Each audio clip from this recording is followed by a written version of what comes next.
Buenas noches a todos, bienvenidos a esta actividad académica de la noche de hoy, de la mano de la Sociedad de Ginecología y Obstetricia en su sección de Andes. Muchísimas gracias a todos por su participación. Para el Grupo Leti siempre es un honor acompañar estas actividades de educación académica para todo nuestro gremio de médicos. En esta oportunidad, presentarles a nuestra moderadora de la actividad de hoy, que es la doctora Aixa Molina, quien es médico ginecólogo obstetra y estará con ustedes moderando la actividad de la noche de hoy. Para nosotros es un placer estar con ustedes. Buenas noches. Doctora, los micrófonos son suyos. Buenas noches, muchas gracias.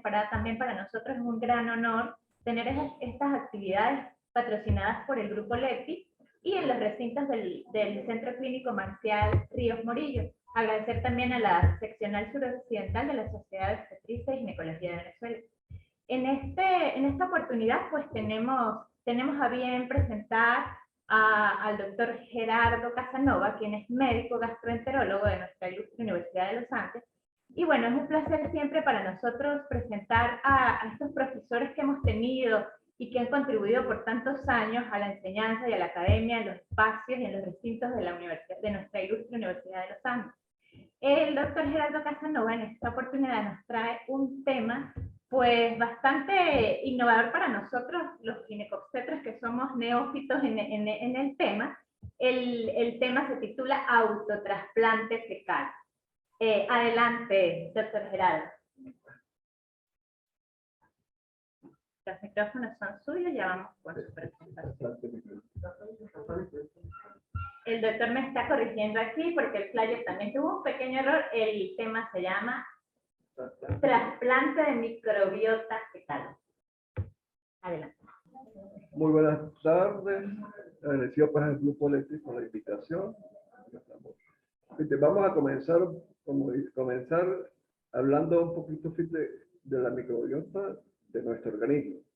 En la piel nosotros tenemos estafilococos, aureus y estreptococos.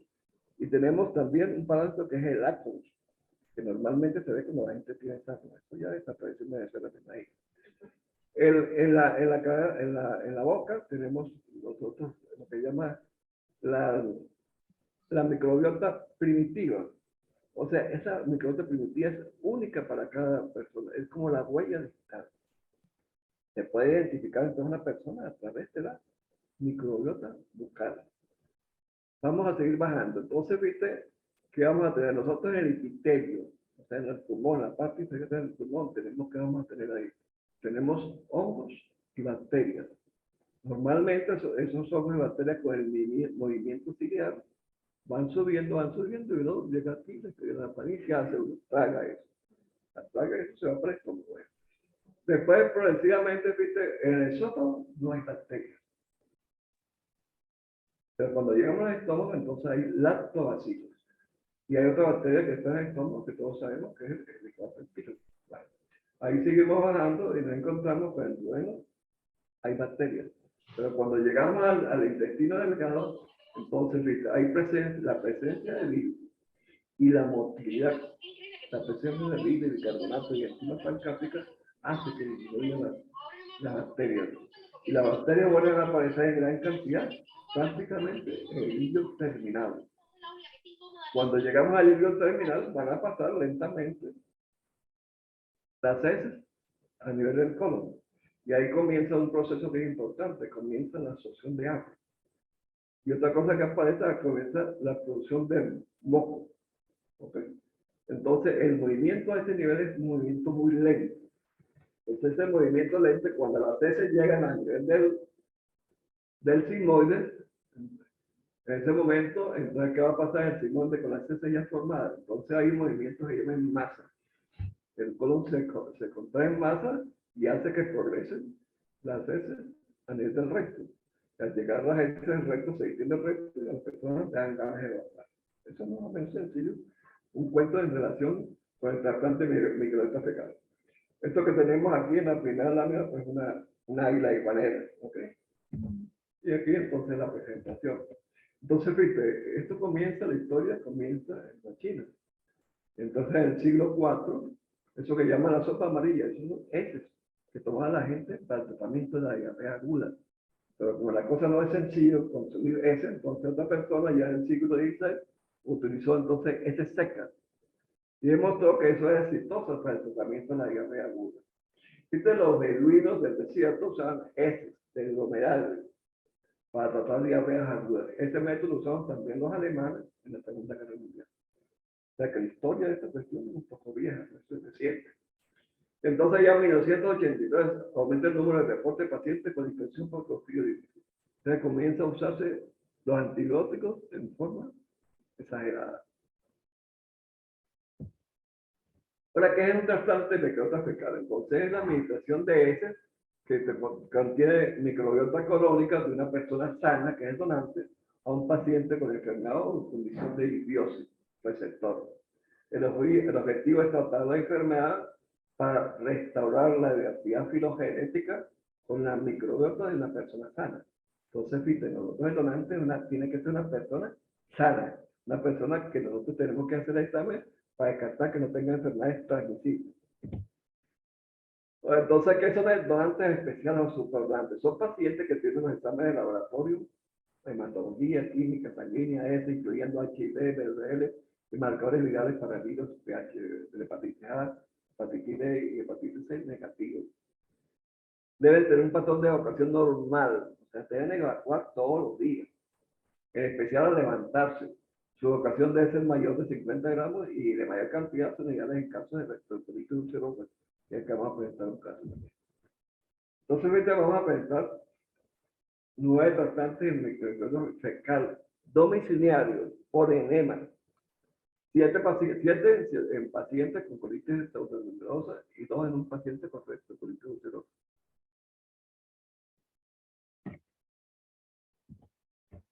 Ahora, fíjate, ¿qué es el Clostridium? El Clostridium o Clostridium difícil es el mismo nombre.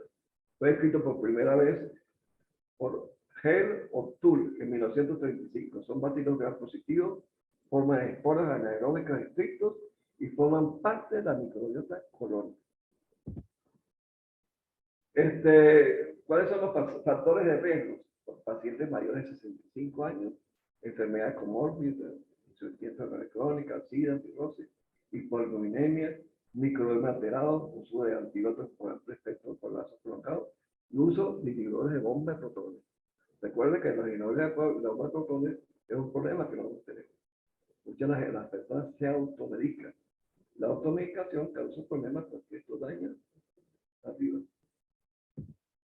Entonces, este es un caso de una paciente que fue referida de Colombia, procedente de Pamplona, Colombia, con diagnóstico de RCU, del lado derecho de moderada severa de intensidad. Historia: 5 años de evolución, hospitalizada en 7 ocasiones en Pamplona, hasta por 2 meses, le indicaron hidratación, hidrocortisona y metricotero. Sintomática, pese a tomar 4 gramos de mesalamina. El 31/8/17 se realizó colonoscopia. Nosotros la compramos en enfermedad. Entonces le hicimos el primer trasplante. Se le hizo en un domicilio elegido. En duración 20 minutos, la paciente evacuó todo el trasplante, había pasado el efecto de la loperamida. Entonces se retornó a su domicilio en Colombia y suspendió progresivamente la mesalamina, pero hubo reactivación hospitalización. Entonces nosotros consideramos un trasplante microtransplantativo. El segundo trasplante, fíjate, se hace en Escacuey. Nosotros nos trasladamos allá, ¿no? Que, o sea, a mí me buscan, yo voy en mi carro y pues llevo todo.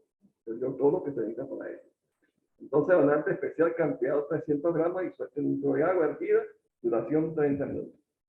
¿Quién preparó eso? Lo preparó la misma paciente. Yo no me encargo sino de pasar la donación. Presentó cólicos, indicó loperamida. Me siento bien, he presentado 3 evacuaciones.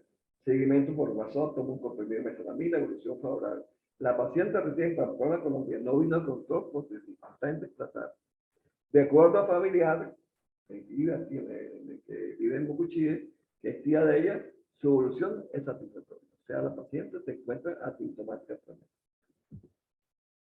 O sea, los 7 casos de colitis pseudomembrosa resistente y refractaria son pacientes que habían recibido, o sea, previamente tratamiento. que han recibido vancomicina, que han recibido moral o endovenosa, rifampicina, metazolina, todos los tratamientos para eso. Esos pacientes no mejoraron. Cuando no mejoraron, pues llegaron al consultorio, llegaron los feos referidos a mí, y en este caso nosotros. El diagnóstico se realizó por medio de la colonoscopia, y si tiene un paciente 84 con el cuadro clínico, o sea, con el cuadro clínico, todos los pacientes tienen cuadro clínico, habían recibido antibióticos. Se realizó el trasplante mecanofecal, la donante fue la hija. La respuesta fue favorable. Ese paciente, pues, nosotros fuimos a la casa. Él estuvo hospitalizado por un problema en la fractura de fémur, recibió antibióticos, presenta el cuadro de diarrea con, primero diarrea, después en ocasiones con multisangre. Se le hace la colonoscopia, se le hace el diagnóstico, y nosotros fuimos a la casa, y fue el primer caso que hicimos la evaluación. ¿Qué fue la respuesta? Al día siguiente se le había quitado la diarrea. Después el paciente era hipertenso, mejoró la hipertensión. El paciente no podía caminar y caminó. Entonces el hijo me dijo, doctor, esto es una maravilla, ¿sabes? Una maravilla. ¿Estás de acuerdo? Una maravilla. Aunque fíjate que el otro caso fue un paciente parapléjico con sonda vesical. Entonces el paciente, por supuesto, por tener infecciones urinarias, había recibido antibióticos por periodos prolongados. Presentó lo mismo. Entonces el paciente, yo fui a su domicilio, él estaba hospitalizado, lo llamaron a su domicilio, ahí la detonante fue un hermano. ¿Ok? Bueno, el paciente le hicimos eso, cuestión y él mejoró, se quitó su problema de colitis entonces. Y hay, otra parte que hay un paciente, el cual el donante fue el nieto, paciente 70, todos los pacientes son de mayor edad. No hay ningún paciente joven allí. El único joven es este paciente, pero el resto eran personas ya de edad. Entonces, y en un paciente, fíjate, la donante fue la hija del donante. ¿Por qué fracasó? Porque la hija sufría de estreñimiento. Entonces, las personas que sufren de estreñimiento no pueden ser donantes. Entonces, usamos la donante especial con la donante especial, que era la hija del señor que se hizo el primer trasplante, que ella quedó como donante especial, porque una persona que evacuaba todos los días al levantarse. El tiempo empleado es mayor de 60 minutos, en promedio 32. El primer trasplante, olvídate que la cantidad misa eso fue por todos lados. El paciente se hizo pupú, se cambió. Bueno, eso fue mejorando, nosotros mejoramos en transfusión. La evolución de todos los trasplantes de microbiota fecal fue exitosa. No hubo reportes de efectos colaterales ni de recurrencia. Esta es una foto de un paciente de una colitis ulcerosa. Muy bonito, ¿no? Ok, los pacientes que no pueden ser donantes, pacientes con infecciones por virus, que tengan infecciones, enfermedades transmisibles presentes, viajes en los últimos 6 meses a países con enfermedades diarreicas o endémicos o alto riesgo de diarrea al viajero, enfermedad inflamatoria intestinal, síndrome intestino irritable, estreñimiento o diarrea crónica. Estas personas no pueden ser donantes. Si tengo antecedentes de neoplasia maligna, poliposis, uso antibióticos en los últimos 3 meses, alergia, dolor crónico, síndrome de fatiga crónica, nada de esos pacientes pueden ser donantes. Contraindicaciones, expectativa vital menor de 3 meses para que no embarazo, tampoco se puede hacer alergia grave, perforaciones gastrointestinales, pacientes que tienen diverticulitis, no se les puede hacer. Por supuesto, la aparición del trasplante de microbiota fecal, entonces en muchos países comenzaron a regular el trasplante. Estados Unidos, Canadá, Europa, Australia y otros países. Se traba en la regulación porque es una droga biológica que requiere estudios clínicos para estandarizar su seguridad. Seguridad quiere decir que nosotros no le podemos colocar al paciente ninguna enfermedad nueva. Indicaciones de infección por Clostridium difficile, recurrente y refractaria. Obesidad mórbida, infección por bacterias resistentes a múltiples antibióticos, encefalopatía hepática, desórdenes alérgicos en niños, depresión, trastornos del sueño, lupus eritematoso sistémico activo, encefalopatía no alcohólica, esclerosis múltiple, autismo, alopecia areata, enfermedad de Parkinson, nefropatía crónica, síndrome de intestino irritable, diarrea. Ustedes van a ver todas las indicaciones que tienen el trasplante en microbiota fecal. Okay. Entonces, fíjate, ¿qué es el microbioma fecal? Entonces, la flora intestinal es el resultado de lo que heredamos de nuestra madre al nacer, nuestra dieta, nuestro entorno y el estilo de vida. Los bebés que nacen por cesárea son susceptibles a enfermedades alérgicas. Por eso es recomendable que el parto sea por vía natural. Bueno, claro, eso ya no, yo me meto en servicio. Se va a echar aquí nada. Es un problema ya aparte. El microbioma intestinal es probable que sea el órgano más complejo de los seres humanos. Está formado por 100 trillones de microorganismos entre bacterias, arqueas, hongos y virus. En un adulto sano, su peso es más o menos de 1 kilogramo. ¿Cuál es la función? Es función metabólica, fermentación de residuos dietarios, función de moco endógeno, función de energía con los ácidos grasos de cadena corta, absorción de iones, producción de vitamina K, viste que es importante. Función defensiva, protección de patógenos, mantiene el funcionamiento normal del sistema inmunitario. Nuestros mecanismos de defensa están ahí en el colon, porque se produce ácidos grasos de cadena corta. El microbioma colónico se considera el segundo cerebro. ¿Okay? La fibra soluble o insoluble es conocida por su capacidad para combatir el envejecimiento, pero tiene más beneficios para la salud. Aquí está la metodología empleada que yo estuve más o menos explicándole, que al fin y al cabo, el sector tiene que tener el consentimiento. O sea, ningún paciente se le hace un trasplante si no hay consentimiento por parte. Pero la gran mayoría de pacientes tenían el problema de colitis endometriosa refractaria al tratamiento. Esos pacientes tenían riesgo de morirse. Evidentemente, ahí el consentimiento iba. ¿Okay? El donante especial o familiar, de preferencia, personas jóvenes entre 20 y 50 años. O sea, no conseguimos o sea, el donante tiene esa edad, 20 a 50 años. El uso de vinagre, donde se prepara el trasplante para ahuyentar las moscas, por supuesto. Donde hay popó, llegan moscas, pero utilizamos el vinagre. Entonces, de todo esto lo tenemos. Tenemos el vaso plástico, al cual las heces, tenemos el colador, los guantes, el embudo, el tapabocas, pañales desechables, bolsas para recolección de materiales, jarra plástica con pilo, cuchara plástica, parar, bolsa, ponemos y lubricante. Nosotros tenemos todo eso. Cuando nosotros llegamos allá, ofrecemos todo este respaldo, cada uno, nosotros tenemos una bolsa especial que nos permite ahora tener las heces en forma anaeróbica, conservarlas en forma anaeróbica, porque antes no lo hacíamos. ¿Qué hacíamos con las heces? Las poníamos en la parte de abajo de la nevera y yo llevaba corriente, me las llevaba para hacer el trasplante. ¿Ok? Y ahora, ¿quién se encarga de preparar eso? La familia. La familia se encarga de preparar, y le explica todo eso a la familia. Entonces se licúan las heces en porciones, agregando el agua previamente hervida o solución fisiológica hasta licuar en su totalidad y hacer una mezcla homogénea.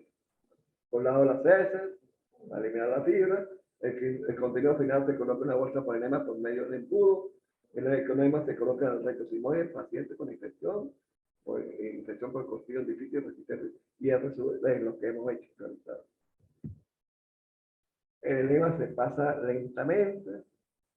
Terminado el procedimiento, el paciente permanece 40 horas en posición supina. 4 horas, para que por supuesto, para que el trasplante pegue. Entonces fue llevado por la familia al baño para que lo evacúen, para que evacúe y se duche con agua y jabón azul y después recibe su almuerzo. Ese es el tiempo mínimo que nosotros necesitamos que el paciente conserve la textura. Entonces, ¿qué usamos eso? Paralizamos el intestino. Usamos una operamida 1 hora antes del trasplante. Se repite cuando sea necesario. Agua hervida o solución fisiológica. Los pacientes con colitis es suficiente la colocación del enema con el trasplante en decúbito con la lateral izquierda y lo puede uno dejar en el recto porque las bacterias se multiplican cada hora. No hay necesario mandar hasta allá. Claro, podemos hacerla al paciente con otro tipo de patología, tenemos que limpiar previamente el recto. Pero todos los pacientes con rectocolitis ulcerosa o que tienen una colitis abdominal, esos pacientes ya vienen con el colon limpio. Tranquilamente uno puede dejar el trasplante a nivel del recto y ya se van agarrando, multiplicando cada 2 horas y listo, ya tenemos el paciente ya está en el tratamiento. Entonces, ¿quiénes son los donantes? Pueden ser familiares, esposos, esposas, o amigos en caso de urgencia, como servicios de traslado. En el trasplante, lo importante es la participación de la familia, que es la que se encarga de preparar el sector. La participación del médico, una persona entrenada es necesaria para alcanzar el caso del médico. Nosotros como médicos lo que controlamos es la velocidad. Pasamos eso y agarramos eso y vamos controlando. Cuando el paciente siente molestia, en ese momento paramos el paso del trasplante. El trasplante debe realizarse en las primeras horas luego de la donación. Entonces nosotros agarramos el trasplante, lo diera a esa célula inmediatamente, o sea, 1 hora, menos 1 o 2 horas, para que el trasplante sea exitoso. Entonces, vía administración, colonoscopio, enema o secostomía percutánea. El circuito de trasplante por sonda nasogástrica enteral de gastroscopia se eliminó por producir sobrecrecimiento del intestino delgado. Las cápsulas por vía oral, la colonoscopia y el enema y eventual secostomía son las vías aceptadas para el trasplante de microbiota fecal. Entonces, viste que es el eje, hay que recordar esta, el eje intestino, nervación entérica, parasimpático y cerebro. La salud intestinal está vinculada a la salud cerebral. En la Alzheimer hay alteración del microbioma intestinal y acumulación de péptidos beta-amiloides por paso de endotoxinas de bacterias gram negativas que atraviesan la barrera hematoencefálica. Luego un trasplante de microbiota efectivo, las bacterias se multiplican cada hora, por eso el mismo es tan efectivo en colitis pseudomembranosa. El microbioma colónico se comunica con el cerebro indirectamente por las hormonas y el sistema inmune. Y directamente por neurotransmisores en el intestino a través del sistema nervioso entérico que envía señales por medio del sistema simpático y parasimpático. O sea, tenemos una conexión entre el intestino y el cerebro. ¿Ok? Directamente o indirectamente. Entonces, ¿qué es la barrera intestinal? Es la zona física y funcional entre el microbioma intestinal y el hueso. La barrera intestinal, recuerda que tenemos la barrera intestinal y tenemos la barrera hematoencefálica.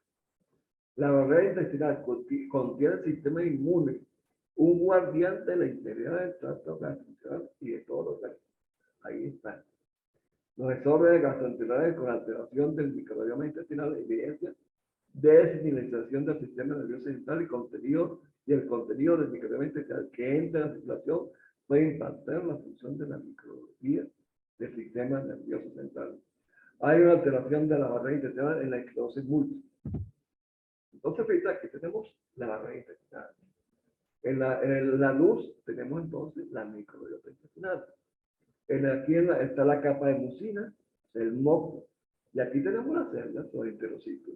Y tenemos las células dendríticas. Y tenemos la capa de inmunológica, las células T, la capa de células P. O sea, los mecanismos de defensa intestinal están aquí, están en el intestino. Si eso se altera, eso se llama disbiosis.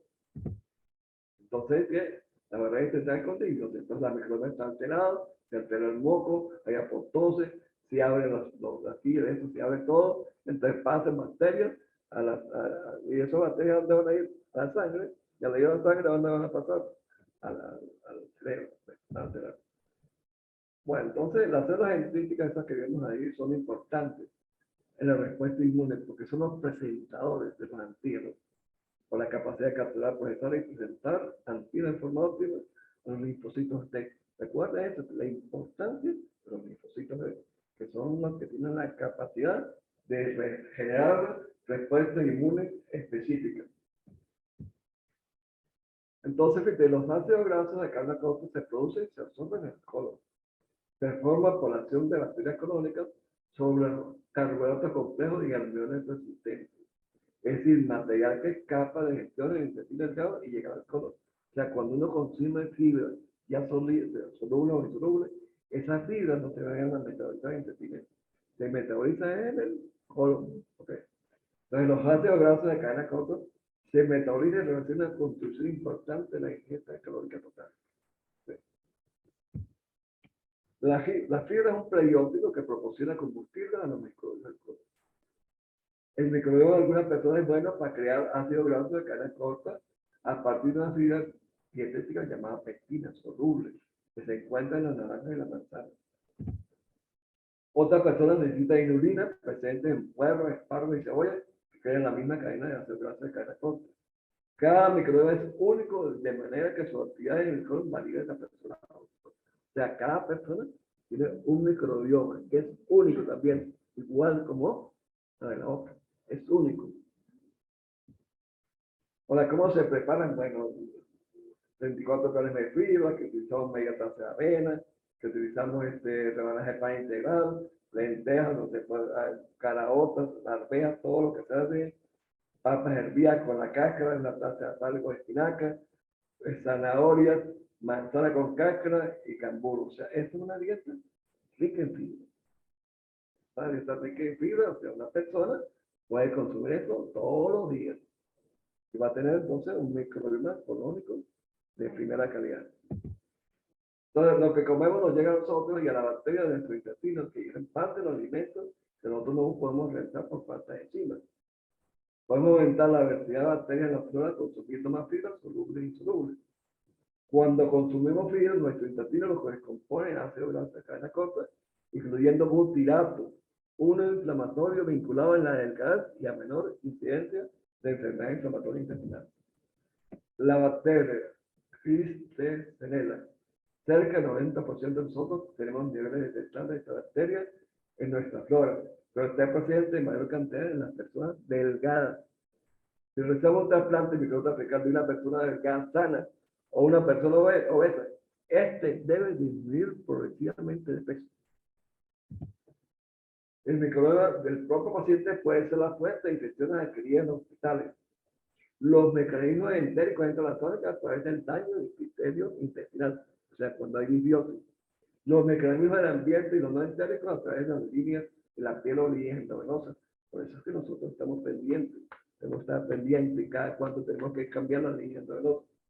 Y hay una cosa que es importante, el uso de inhibidores de bomba de propósito por tiempo prolongado tiene su efecto sobre el microbioma intestinal, la alteración de los reductores o antioxidantes que pueden predisponer el desarrollo de infección por colitis, o sea, por colitis, ¿ok? Dice que esto es uno de los primeros casos que publicó la Eijkman en 1958, publica eso, el tratamiento para la colitis ulcerosa. ¿Qué pasó con Eijkman? Él me publica este artículo, pero no dice el método. Él publica su cuestión sobre sus estudios, pero no dice la metodología. Y después, en caso de colitis, hay que tener presente otras etiologías que producen lo mismo allá en nuestro propio. En Estados Unidos, aproximadamente 500.000 de personas se enferman por infección por esta bacteria, porque allá se utilizan muchos antibióticos. La enfermedad, como toda enfermedad, puede ser leve, moderada o severa. ¿Okay?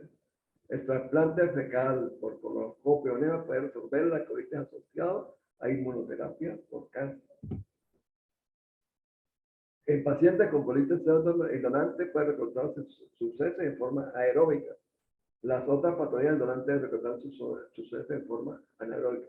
Nosotros hemos resuelto el problema de esa, tenemos ya un bolso especial para recortar las heces en forma. Ese es un bolso que impide que le lleguen los rayos solares.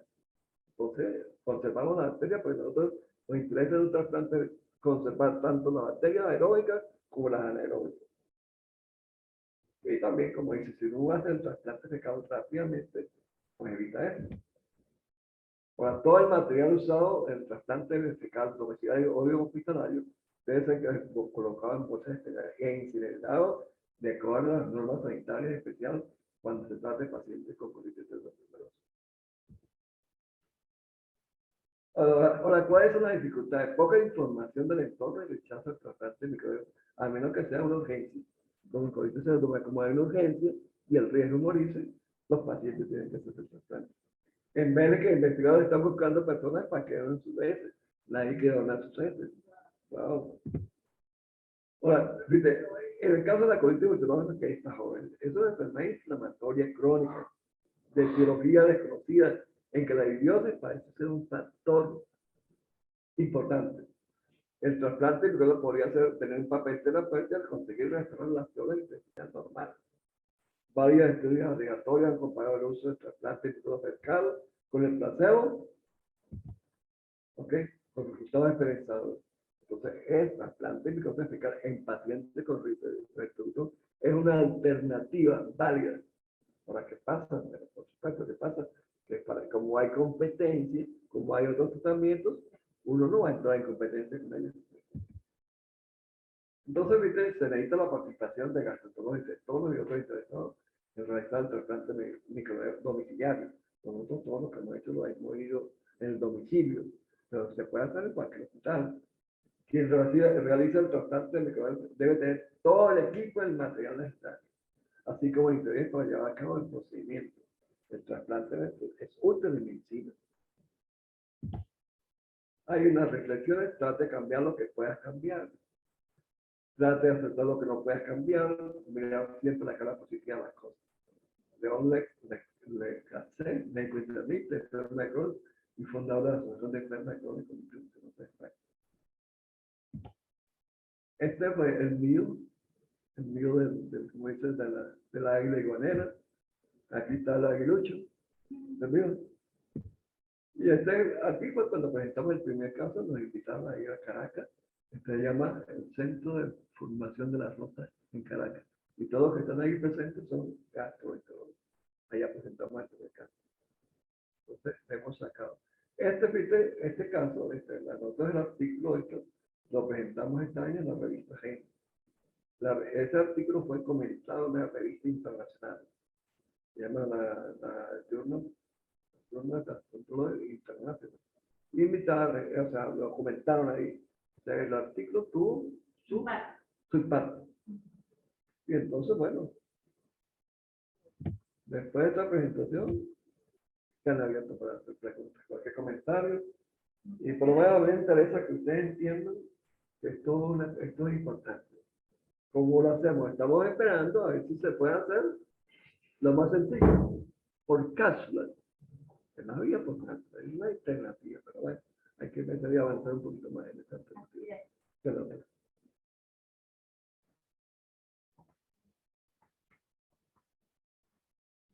¿Estamos listos por aquí? ¿Vas a pasar el video? Perfecto, doctora, gracias. No sé si alguno tiene una pregunta y vamos aprovechando. Claro, pregunte. Si tienen alguna pregunta, vamos a aprovechar.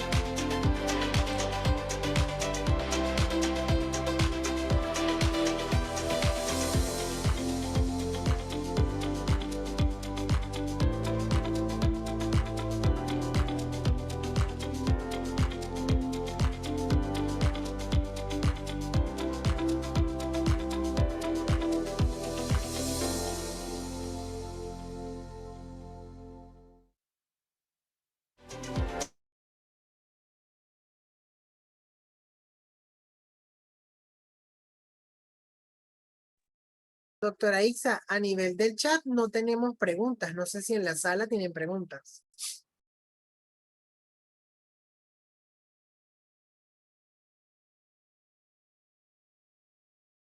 Doctora, tiene el micrófono apagado, disculpe. Listo, ¿me escuchas? ¿Me Sí, escuchas? perfecto. Bueno, habían comentarios y los aprovechamos y los resolvimos en este intervalo, pero yo tengo un comentario. Me llama la atención cómo en muchas áreas de la medicina nos estamos remontando a las tradiciones milenarias. La medicina tradicional china, la medicina ayurveda, hablaban ya en esos tiempos del intestino permeable. Y la brillante exposición del doctor Casanova nos ha dicho, nos hace ver que esa disbiosis no es más que el intestino permeable, que origina numerosas patologías, entre las cuales tenemos el cáncer, las enfermedades autoinmunes, Alzheimer, Parkinson e infertilidad. Ya que es mi área de formación, he visto cómo el intestino permeable pues, disminuye la capacidad espermática en varones, disminuye la calidad ovocitaria en mujeres, y entonces definitivamente somos lo que comemos. Y por eso estas terapias, que aunque nos suenen un poco grotescas, me atrevería a decirlo yo, pues son terapias milenarias que lo probaron nuestros antiguos investigadores y médicos, y pues que no es descabellado pensar que la medicina moderna se remonte a estos tratamientos y terapéuticas para darle respuesta al individuo enfermo. Hipócrates decía 400 años antes de Cristo. Hipócrates decía 400 años antes de Cristo, que las enfermedades se originaban en el intestino. Ya de esa época, o sea que esto es lo que estamos como, bueno, usando la información nueva que había y las experiencias de otras cosas para hacer una cosa que para nosotros fue exitosa. Nosotros no tuvimos ningún fracaso en ninguno de los casos. ¿Por qué pensamos? Bueno, abrir estos plantas. Si logramos hacer la cápsula aquí en nuestro medio, es una alternativa. Pero es una alternativa, pero entonces al cabo no le puedes invitar a la gente y si la gente tiene otra enfermedad, diabéticos, enfermedades con Parkinson, eso sí tienen que empezar. Hay que hacerle un lavado para sacarle todo lo que se quiere decir. Ese es de un donante sano. Aquí lo importante es que el donante tiene que ser sano. El donante no puede ser enfermo, no tiene que estar organizado que es sano. Se tiene que hacer todo eso. Aquí, por supuesto, en Venezuela no tenemos la enfermedad de la vaca loca. No tenemos vaca loca, sí, vaca loca. Sí. ¿Tendremos o no tendremos? Algunas tenemos aquí jocosamente. Bueno, para finalizar, pues... disculpa, otra pregunta en la sala. Acérquese, doctor Moreta, al micrófono. Tenemos otra pregunta. Adelante. ¿Cómo está, compadre? Hola, compadre. Hace un tiempo atrás, yo comentaba con el doctor Casanova lo de la cuestión de la cirugía bariátrica para los pacientes con obesidad mórbida. Y entonces él empezó a hacerme el comentario de lo que vamos a hablar ahorita. Me decía el doctor Casanova, chicos, el trasplante de lo que hizo el comentario, yo no sabía que eso existía, pero me hizo el comentario y a mí me llamó mucho la atención de que sí sirve para que la gente rebaje el peso. Entonces, yo quiero que nos explique cómo es el mecanismo mediante el cual se produce ese efecto de ese tratamiento para pacientes que están en sobrepeso. Sí, pero normalmente, o sea, un paciente que tiene obesidad pues tiene una disbiosis, una disbiosis en la microbiota colónica, ahí hay disbiosis. Entonces, por supuesto, la gente va a aumentar de peso, ahí está la diabetes, ahí está el Parkinson, todas esas enfermedades se tratan con disbiosis. Entonces, si tú mejoras la disbiosis, los pacientes, evidentemente. O sea que, en primer lugar, mejor la disbiosis. Primero lugar, no toman antibióticos. O sea, no puede tomar la gente antibióticos por medio por lo. Segundo, no usar inhibidores de la bomba de protones. No atómicas.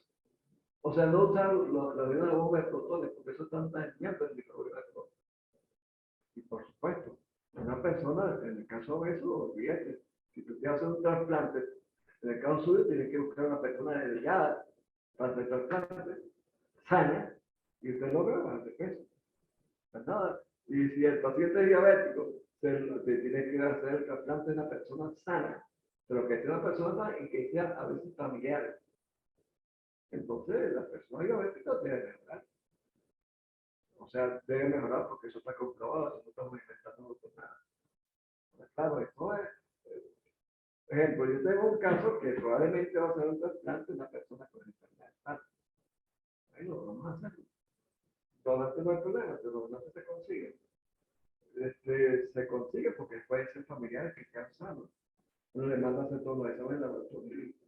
Entonces, es avanzar un poquito más. Y que las personas uno les puede decir, mira, vamos, estas son alternativas válidas. Usted va a mejorar, la calidad de vida va a mejorar, se va a sentir mejor. Bueno, debe, propaganda. Si no hay ninguna pregunta en el chat y aquí en la sala no tienen más preguntas, pues no queda más que agradecer nuevamente.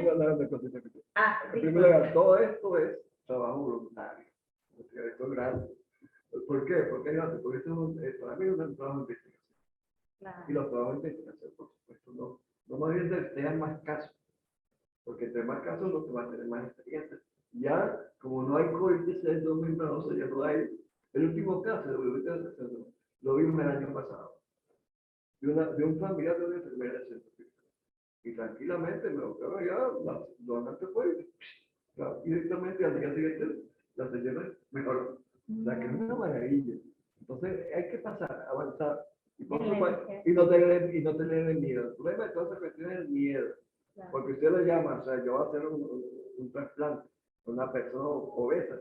El doctor Moreno va a ir, busca la ¿cómo era el doctor? Dice, no se lo haga. Él se va a buscar como un diabético para hacer el doctor también. No se lo haga, doctor.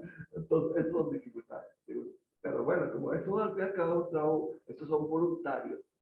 El donante, no hay problema. El receptor tiene que aceptarlo. ¿Sabes? Uno puede hacerlo firmar o no firmar, el consentimiento informado. Eso no es el problema. El problema es que se convenza de la importancia. Esto es una charla, más que todo, tiene el sentido de dar información para que la gente entienda que es el problema, o sea, la importancia de tener el microbioma económico sano. Y porque si tienes un microbioma económico, esto aquí arriba, te sana también. Nuestro segundo cerebro. Entonces, Sano. Doctora Bueno, Ixa, disculpe, hay dos preguntas. ajá, si me puedes Eh, ayudar tú que las Sí, tienes. claro, claro. Una dice, doctor Casanova, ¿qué consecuencias tiene el COVID en el tracto gastrointestinal? Y la otra dice, la disbiosis de intestino delgado sí tiene que ver con enfermedades sistémicas. claro, en el COVID, por supuesto, yo tengo un poco de experiencia con el COVID, así que no puedo dar el fe. En segundo lugar, la disbiosis no ocurre en el intestino delgado, eso ocurre en el colon. O sea, en el intestino delgado prácticamente casi no hay bacterias, las bacterias se forman y ya prácticamente en el hígado terminal. Ahí cuando comienza ya la heces. Es la parte más o menos que nosotros explicamos al comienzo. Pero no, disbiosis en el intestino delgado existe.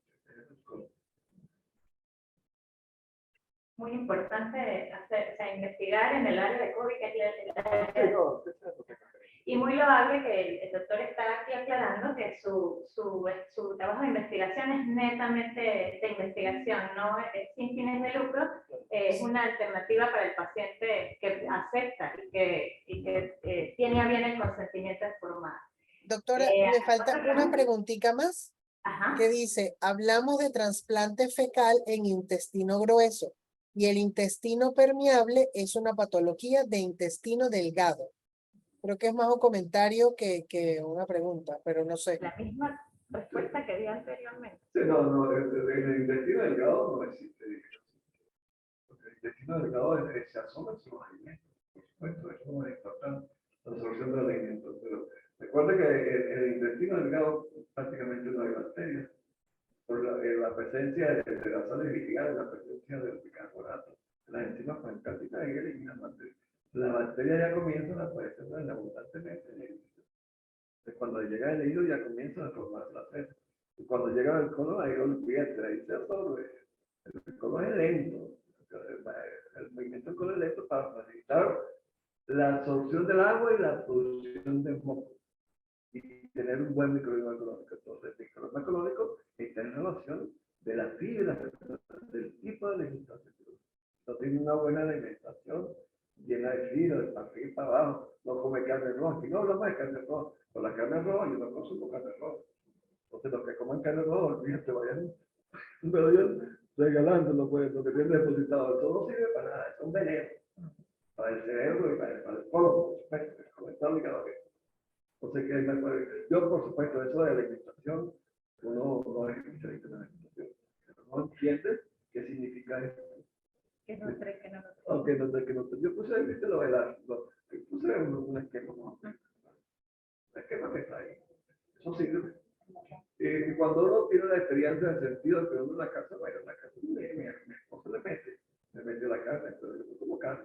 El problema es que tiene que tener su responsabilidad, ¿no? Pero bueno, allá en la casa tengo cambures, tengo lechosa, tengo piña, échale para adelante, lo que venga, lo importante es comer.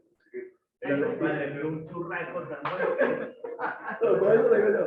No, pues, lo que pasa es que uno, en toda esta cuestión, uno pasó por esta etapa. Pasó por la etapa de comer carne, pero entonces una vez comiendo carne me dio una diversión. Desde ese momento, yo no vuelvo a comer carne. Y entonces, claro, porque yo mismo me hice diagnóstico de tiroides, pero no es el apéndice, me ahorita de aquí en esta parte. Tomé antibióticos y mejoré esta. Entonces, es una cuestión de uno convencerse de cosas que le hacen bien a la salud de uno.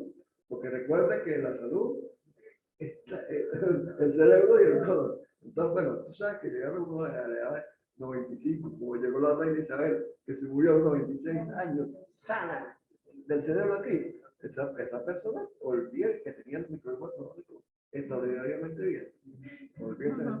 Eso no es comida que hablar con ella. Bien, ¿otra pregunta, Sara? ¿O estamos?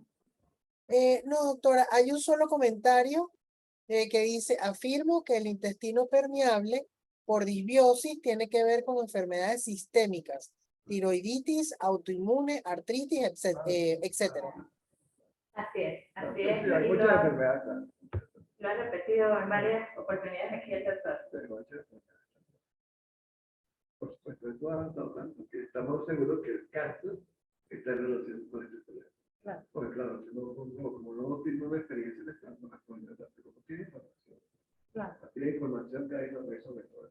Uno colocó ahí lo más importante y lo que nosotros hemos realizado, con esta experiencia. Para lo demás, olvídate, no es que es avanzar. Exacto. Y para avanzar, pues tenemos que tener personas que estén dispuestas a colaborar. Pues. Entonces, bueno, aquí hay candidatos ya. Y establecer una red, ese equipo multidisciplinario que siempre se habla, ¿no? Bueno, ahora sí, pues no queda más que despedirnos en nombre de la seccional suroccidental de la Sociedad de Obstetricia y Ginecología de Venezuela. Recordamos que estos espacios de café seminario son abiertos a todas las especialidades que tengan a bien tratar a la mujer en alguna de sus etapas de la vida, y es por eso que variamos y nos encanta tener a nuestros profesores de nuestra ilustre Universidad de los Andes aquí de invitados y deleitándonos con estas importantes conferencias y nutriéndonos como especialistas. Nuevamente agradecer al Grupo LEPI por cedernos su plataforma, y al Centro Clínico Marcial Ríos Morillo, a la doctora Carolina Ruiz, a la cabecera de su junta directiva, porque de esta manera pues hacemos un equipo que logramos pues enviar estos espacios académicos a través de la plataforma a todos los que se conectan desde sus hogares y a todos los que acuden aquí de manera presencial. Les doy las gracias.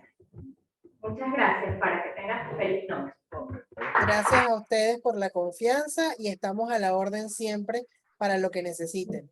Recordarles que esta actividad quedó grabada y puede ser visualizada en nuestro canal de YouTube, Grupo LEPI. Buenas noches para todos. Un honor haber estado en esta conferencia de la noche de hoy. Feliz noche para todos. Feliz noche. Bueno. Y bueno, tenemos un break por cortesía del laboratorio.